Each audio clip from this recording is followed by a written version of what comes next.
Welcome to the EW podcast. In this episode, I speak with Susannah Muller. Susannah is a San Diego-based therapist, and in this episode, we talk about a very exciting new therapy technique called Brainspotting. Brainspotting is certainly an unconventional therapy technique, but the success stories from the use of it early on seem to say that it is highly effective. I think that Susannah does a great job of painting a picture of how effective this therapy has been and can be, and I'm very thankful to her for both her work and for agreeing to do this podcast with me. And after my conversation with Susannah, I speak with my friend Corey, who has experience herself with Brainspotting, and she's very open. The conversation is brief but informative, and it does a good job of coloring the outline that Susannah provides in the first half of the podcast. So without further ado, here's my conversation with Susannah Muller and Corey about Brainspotting.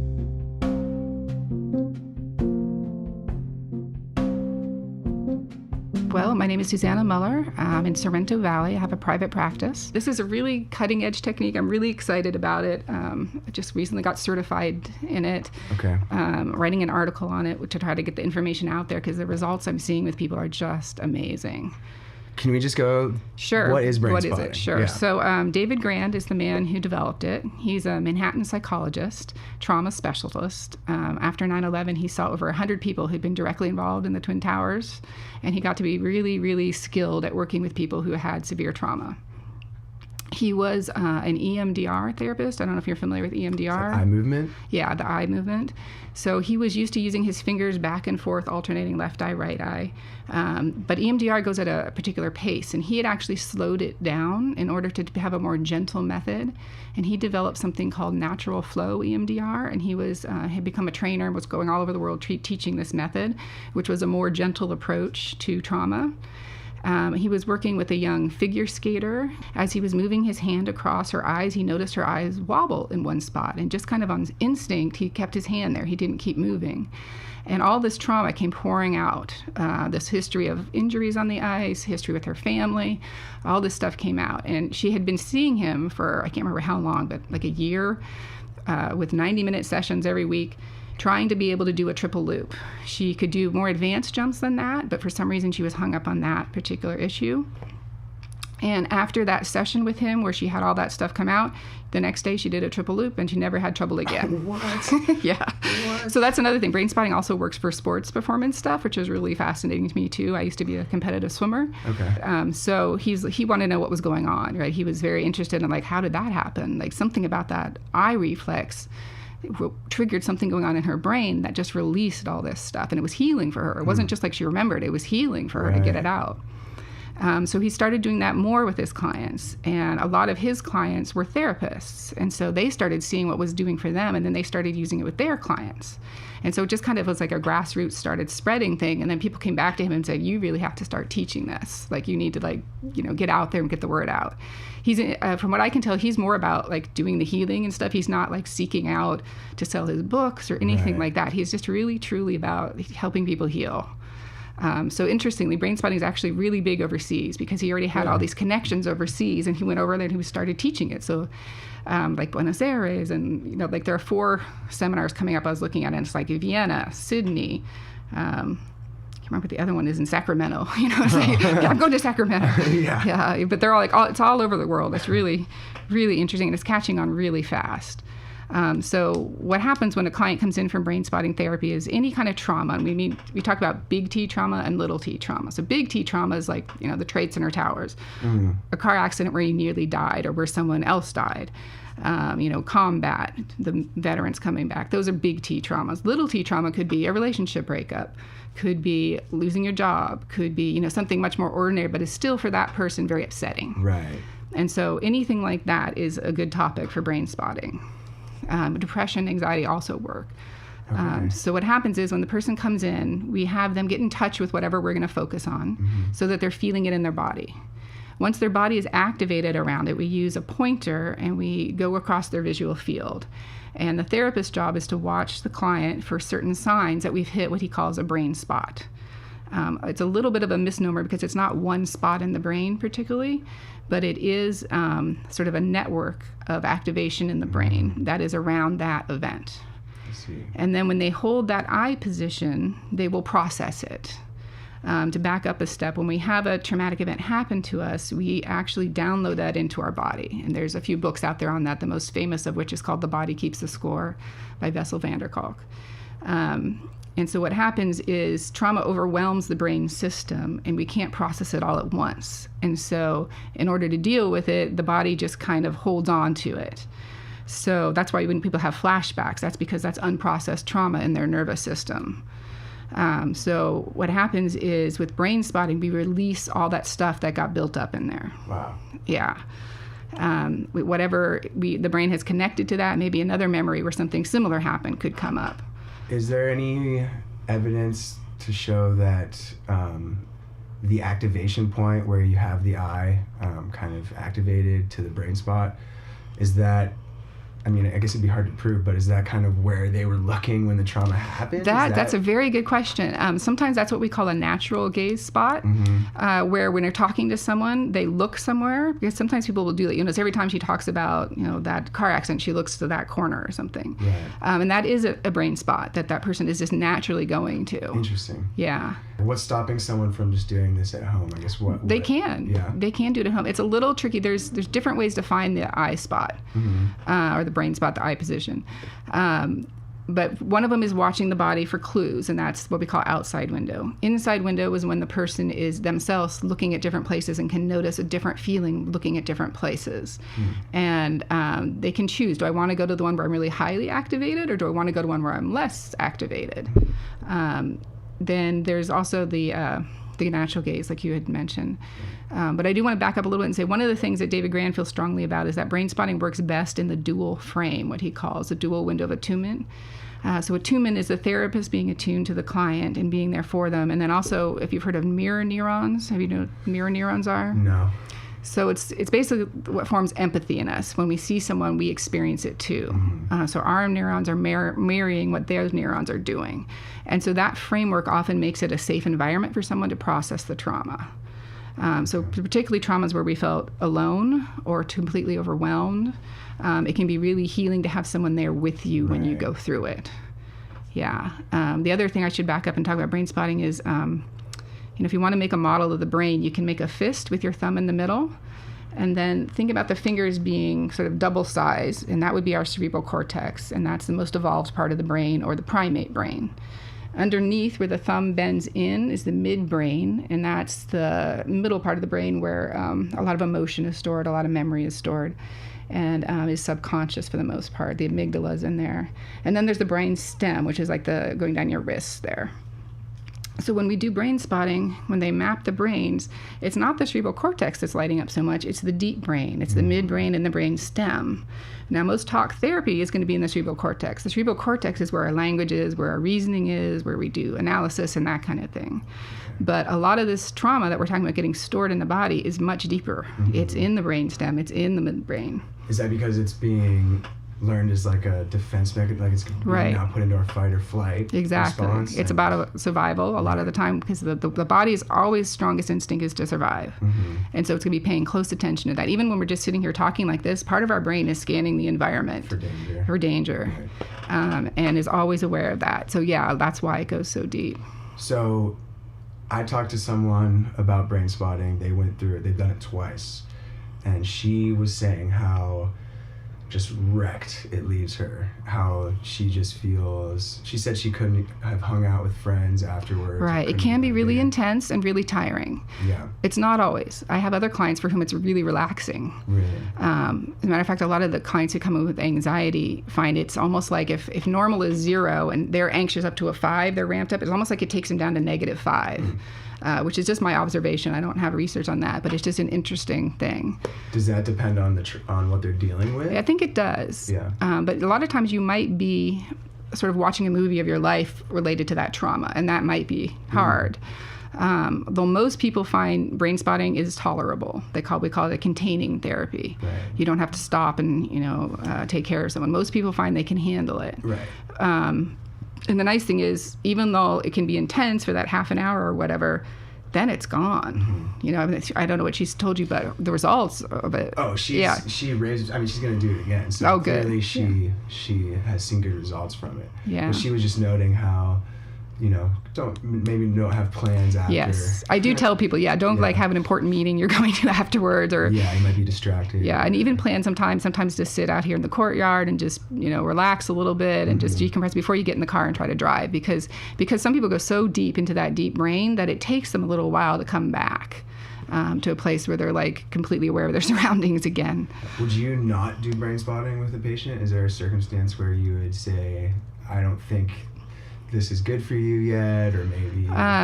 The only thing I can think of at the top of my head is if someone had true psychosis, meaning like schizophrenic, having hallucinations, that kind of thing. I would be a little more wary. Mm-hmm. But other than that, I've been hearing people are doing it with people with brain injuries, and apparently it's going really well. There are a lot of studies going on right now on brain spotting. There's about 6 or 7 already published, and maybe 6 or 7 in the works. Brain injuries, like a car wreck? Like TBIs, traumatic brain injury. Yeah, car wreck, concussion. What's the goal there? Well, whatever symptoms that have manifested for them, they're trying to reduce. Okay. Yeah. Interesting. We're not saying they're fixing the brain, right? But that they are responding to treatment. So, because what's really going on is a rewiring of sorts, right? That's the belief. Yeah. That the brain is so vastly complex. We're still learning so much. We don't really know a lot. Mm-hmm. There's 1 quadrillion neuron connections in the brain possible, which is more than there are stars in the sky. I mean, that's how many there are in every single person's brain. And so we know that, like, when you're doing it, like when I do brain spotting, I can feel my stuff going on in my brain. I can see lights flashing. I can see, I know stuff's going on in there. I don't know exactly what it's doing. Mm-hmm. We use the term rewiring. But I do know that the results it brings are great. And every person who processes through brain spotting is different. For some people, they see a bunch of memories. For other people, they might have emotions without any context. They don't know why they're feeling anger all of a sudden. Right. For other people, it might be purely physical. I'm mostly physical. When I do it, my muscles contract. I have another client who's like that. It's simply his body wants to move in certain ways. And then for other people, it's like a heat sensation moving around their body. For some people, it's like meditative, like they sink into that sort of deep state. So that's what it kind of sounded to me, was a little hypnotic. Yeah, there's some kind of trance thing going on because we're going into that deep brain, and the cerebral cortex, which is, what's going on? Hey, what's going on? Right. That is not the part of the brain we're in. We're not in the problem-solving part of the brain. People come out of it and they're just kind of like, I don't know how to explain what happened, because they weren't in the brain part that had language. So there aren't really words necessarily. But it's not difficult. It's not. It can be emotionally intense. How long does the session last for? I'll do 20 to 30 minutes with people, depending on how much time we have that day. Occasionally, I'll schedule longer sessions where we'll do more like a 45 to 50 minute. But I'm not saying one session will change your life. Maybe one session will, and I have seen that happen, but you might need 5 sessions. Or, in some cases, people with a lot of trauma might need a lot more than that. Mm-hmm. But it certainly works faster than most types of therapy. Interesting. And what's the patient doing while they're looking? Are you talking to them? Is there music? There is music. It's called bilateral music. Okay. It's also developed by David Grand. And what it does is it very slowly goes back and forth between the right ear and the left ear. Mm-hmm. And by doing that, it's alternately stimulating the left brain and the right brain. So 2 things about that. One is most people find it calming and grounding. And then also it's believed that helps integrate the brain. That left-right alternation helps the brain integrate changes. Mm-hmm. So that's why we have the music going. So they'll have the music going, we'll find the eye position, and then they just sit with it. And their job is actually to do sort of a mindfulness meditation with it, which means they're just observing, that pressure in my chest is lessening. But now, you know what, my right knee hurts, the same knee I hurt in that football injury or whatever. And they just notice, and they go along with noticing. So some people will talk, but a lot of people won't talk until they're done, and then they'll tell me about it afterwards. And you are just kind of watching them for signs? Right. My job is to just basically sit here in compassionate attention, careful attention, to give them that dual frame window, the dual attunement, to make it a safe place for them to process all that. And that's, again, going on a very subconscious level for the person who's doing it. They know they're in a safe environment. They know it's okay. Mm-hmm. And that allows them to access and heal the material that's there. There's a book David Grand wrote along with Alan Goldberg. I can't remember his last name. He's another sports psychologist. And in that book, they talk about a pitcher for the Yankees, I believe, who had the yips, or he was a catcher. I guess he was throwing to the pitcher. Do you know what the yips are? Yeah, where you're just little blips. He would pump his arm instead of just throwing the ball. And apparently it got to be a known thing. They called it Massey syndrome, where he would pump 2, 3, 4 times, and it pretty much ruined his career. And so they went and worked with him years later, and he had seen over 50 different professionals in the sports psychology field to try to get past it and was unable to. He did one intensive session with David for like 5 hours, I think, and then they had 2 follow-up phone calls for half an hour each, and it went away completely. Really? Yeah. He had some traumas in his childhood, plus he had some traumas in baseball, getting run over by people, getting injured, that kind of thing. And all of that needed to be processed, all that trauma. So that was really interesting, because what David Grand's theory is that it's not that he was negative self-talking, which is what a lot of sports psychologists will try to teach you. Don't have the negative self-talk, relax your body. His theory is that it was trauma-based, and that the body is tensing because it is protecting itself, and that you can't just change the self-talk. It just doesn't work that way. You need to process and release the trauma. So would the hypothesis there be that situations you're finding yourself in competition or in your job are triggering some sort of memory or some sort of story you're telling yourself? Right, and it's accumulating under the surface. And each time you fail, you're just reinforcing. Or even he was saying for high contact sports like gymnastics and football, where you're falling down and missing the beam, or where you're getting tackled a lot, you may get hit and slammed on the ground, and for that one instant you think, oh my God, I broke my back. But then you stand up and everything's fine, you walk it off, you shake it off. You don't even remember that event, but your body will remember that event. And next time that guy comes at you from that exact same angle, you're going to panic. Right. And you're not even going to know why you're panicking, because it's so instantaneous and it's so subconscious, survival instinct. So then maybe all of a sudden you can no longer, run this way if the quarterback can't go to the right anymore or something like that. Interesting. Yeah. I'm a big Steelers fan. I feel like our kicker should come see us. He's missing everything. Well, it's funny because now that I know this stuff, I look around and I see so many people who could benefit from it, but they just don't know. And that's why I want to get the word out about it. Yeah. There is this thing that you can try. And it's pretty, you're not dedicating 3 or 4 months of your life to doing this thing. It could just be as simple as coming a few times a month or 2 months. It could be. Yeah. It's hard to say. Right. Because everyone has different histories of trauma.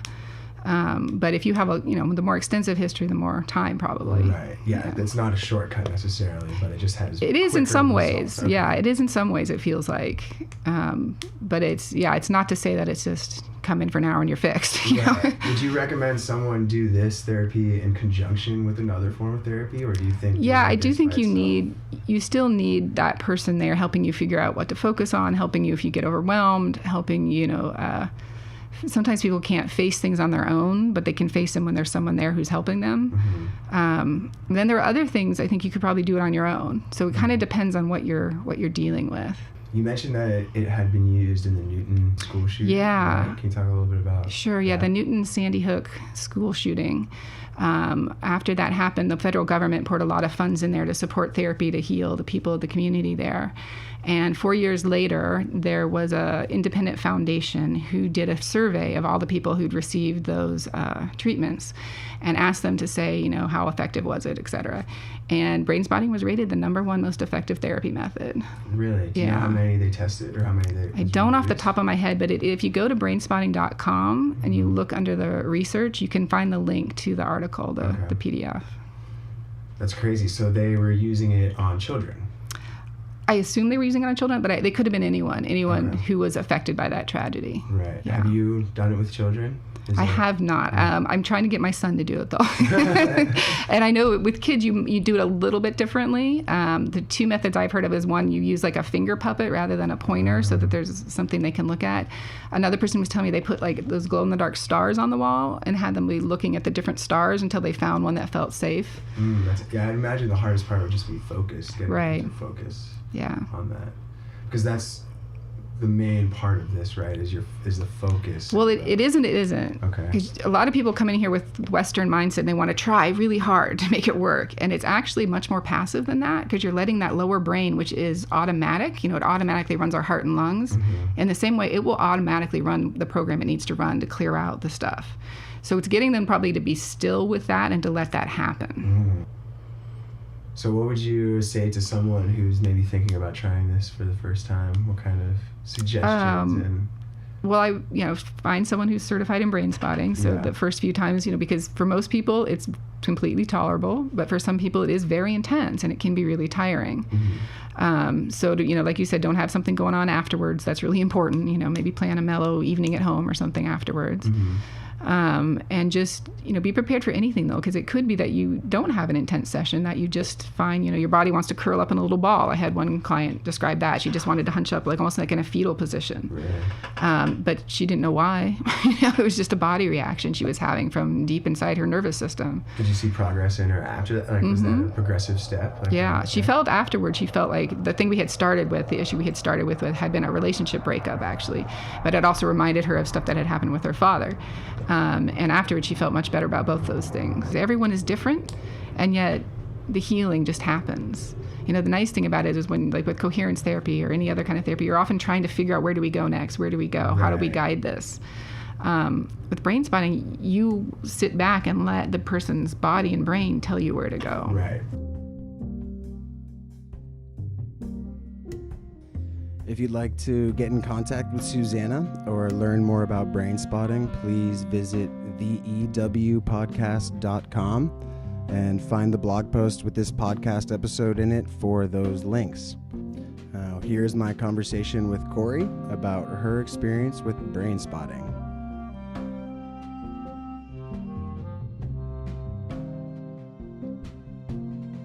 Have you done it yet?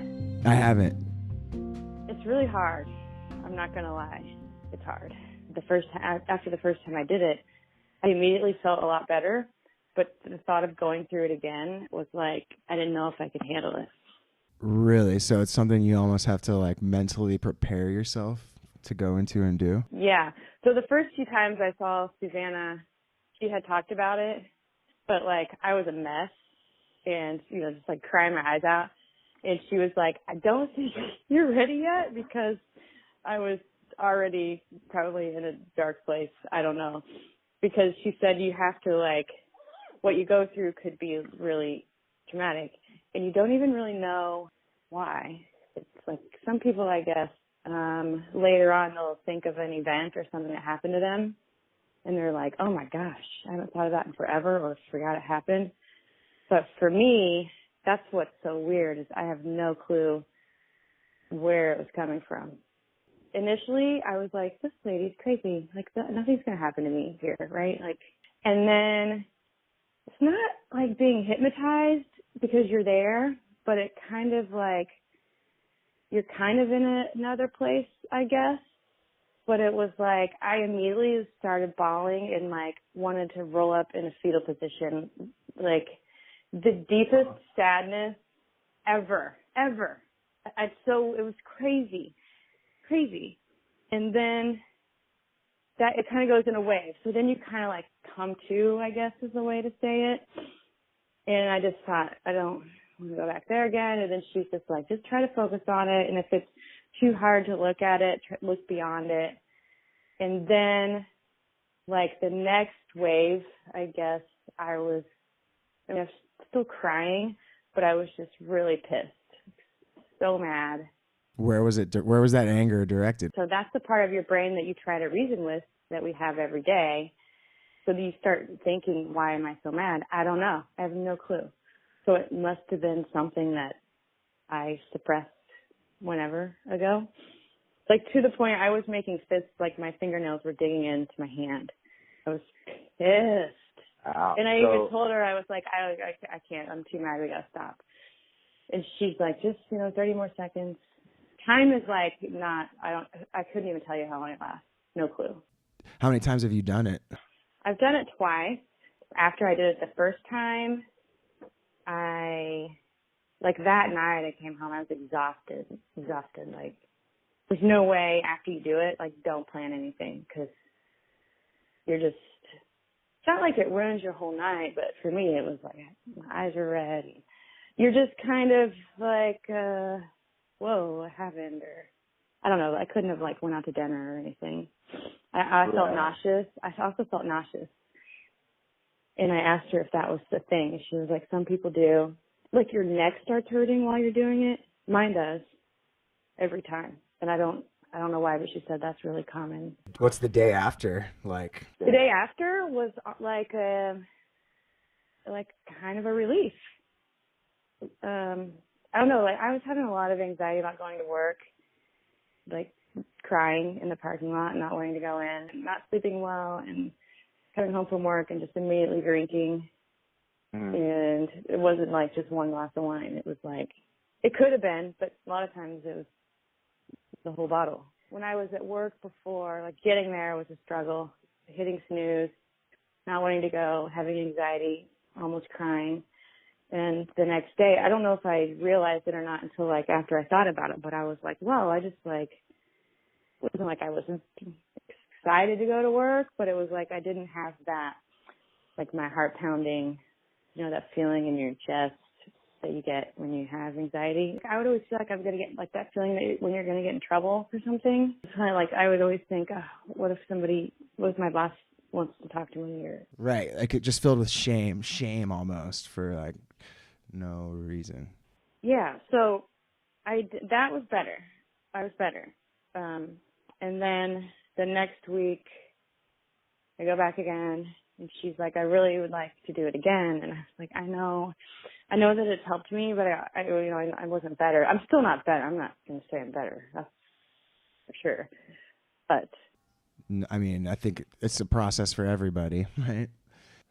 So yeah, has it overall like improved your life and it was, like had a positive impact on your day to day?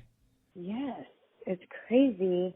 And I didn't really think I was going to need it again until like we had the holidays, and I don't want to say I've regressed, but I know that I need to do it again.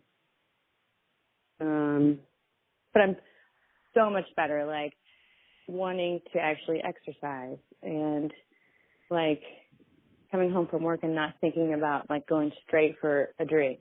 Work is fine. Like it's fine.